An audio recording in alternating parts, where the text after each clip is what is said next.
ઓમ નમો ભગવતે વાસુદેવાય।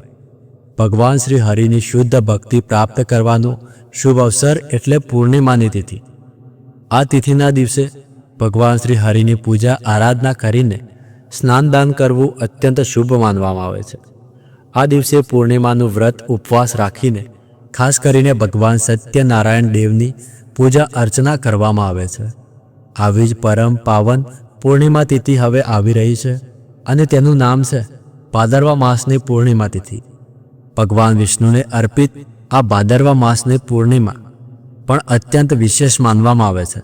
તો ચાલો આજના વિડીયોમાં આપણે જાણીશું કે આ વર્ષે ભાદરવા માસની પૂર્ણિમા ક્યારે આવી રહી છે, આ દિવસના શુભ મુહૂર્ત કયા કયા છે અને આ દિવસે ખાસ શું કરવું જોઈએ, કારણ કે ભાદરવા માસની પૂર્ણિમાના દિવસે એક ખાસ દાન કરવામાં આવે છે અને તે દાન શું છે તે પણ આજે જાણીશું।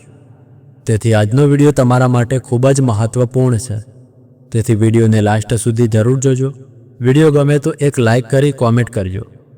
ઘણા લોકો વિડીયો જુએ છે પણ વિડીયોને લાઇક નથી કરતા, તો રિક્વેસ્ટ કરું છું કે વિડીયોને એક લાઇક કરી કોમેન્ટમાં જય શ્રી કૃષ્ણ લખી લેજો, જેથી ભગવાન કૃષ્ણની કૃપા હંમેશા તમારા ઘર પરિવાર ઉપર બની રહે। તો ચાલો આજનો વિડીયો આરંભ કરીએ। ભાદરવી પૂર્ણિમા અર્થાત પૂનમ। ભાદરવી પૂનમ ક્યારે છે તો જુઓ, વર્ષ 2025માં ભાદરવા માસની પૂર્ણિમા તિથિ 7 સપ્ટેમ્બર 2025 રવિવારના દિવસે આવશે।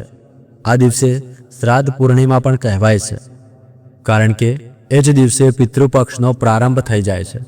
આ વર્ષે ભાદરવા માસની પૂર્ણિમા તિથિ શરૂ થશે 6 સપ્ટેમ્બર મધ્યરાત્રે 1:41 અને આ તિથિ સમાપ્ત થશે 7 સપ્ટેમ્બર રાત્રે 11:38।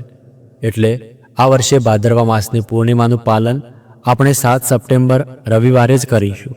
આ દિવસે ચંદ્રોદયનો સમય રહેશે સાંજે 6:26। બ્રહ્મ મુહૂર્ત રહેશે સવારે 4:31 થી લઈને 5:16 સુધી। આ દિવસે સૂર્યોદય થશે સવારે 6:02। આ દિવસે પૂજા અર્ચનાનો સમય રહેશે સવારે 4:54 થી લઈને 6:02 સુધી।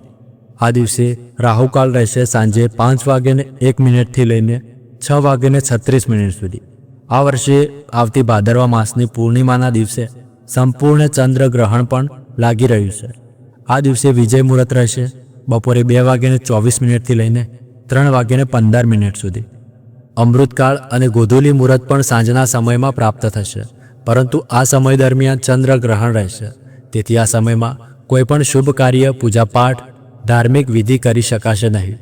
તો આ રીતે આ વર્ષની ભાદરવા માસની પૂર્ણિમા અત્યંત વિશેષ છે, કારણ કે આ દિવસે સંપૂર્ણ ચંદ્રગ્રહણનો સંયોગ બની રહે છે। આ કારણે જ ભાદરવા માસની પૂર્ણિમાના બધા નિયમોનું પાલન તમે સૂતક કાળ શરૂ થાય તે પહેલાં કરી લેજો। આ વખતે આવનારો ચંદ્રગ્રહણનો સૂતકકાળ 7 સપ્ટેમ્બર બપોરે 12:58 થી શરૂ થશે અને રાત્રે 1:26 સુધી રહેશે।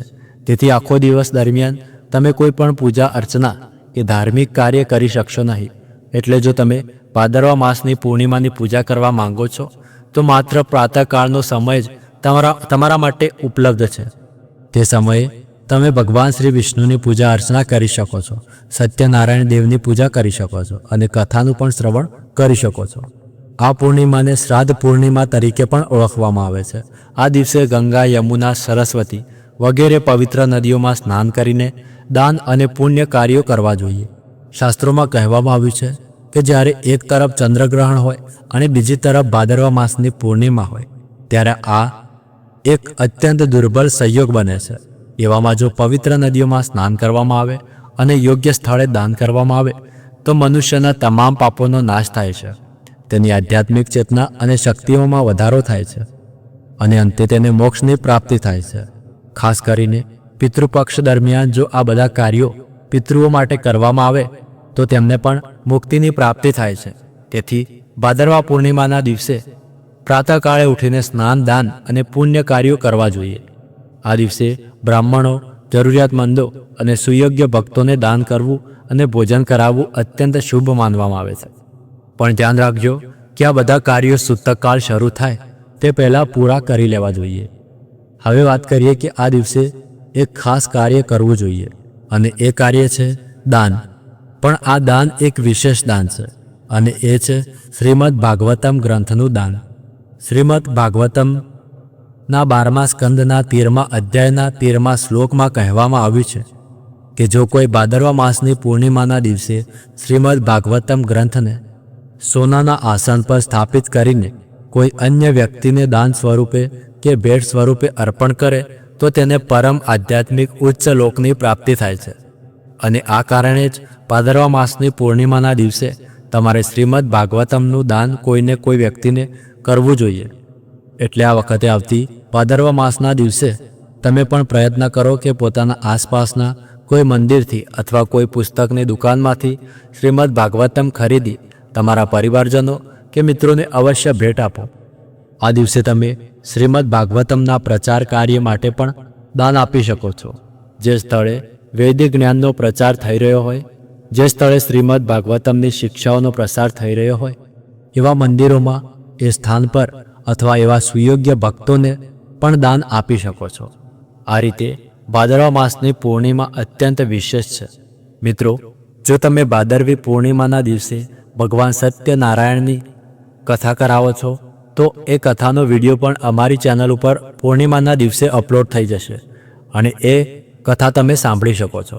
અને શ્રાદ્ધ પક્ષ પણ આ પૂર્ણિમાના દિવસે શરૂ થાય છે, તો તમે શ્રાદ્ધ પક્ષની કથા પણ અમારી ચેનલમાં વિડીયો તમને મળી જશે, એ પણ તમે સાંભળી શકો છો. તો મિત્રો, આ હતી આવનારી ભાદરવા માસની પૂર્ણિમા વિશેની સંપૂર્ણ માહિતી.